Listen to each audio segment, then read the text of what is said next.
And a soggy end to Sunday and beginning of Monday at the College World Series. Game 4 was suspended due to rain Sunday night and was supposed to resume this morning at 11 a.m. That didn't happen. Jessica Gill joins us live at FanFest.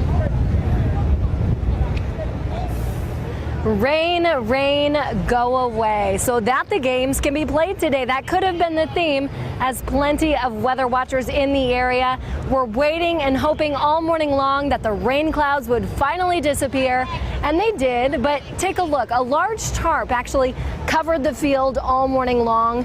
Game 4 resumed around 2 o'clock, but most of the workers were here several hours before then. The finish of Game 4 was pushed back 3 hours late this morning. Giant fans underneath the tarp dried out the infield, but there was a lot of standing around. You see, more than 1,000 people work a typical College World Series game, and many vendors that would have been making money were forced to close this morning. But one area that actually thrived because of the rain, that's the old market. That's where a lot of fans found refuge from the rain and plenty of libation. Sunday night was we had a great night here, quite the downpour, so it definitely helped out bringing the crowds into the old market.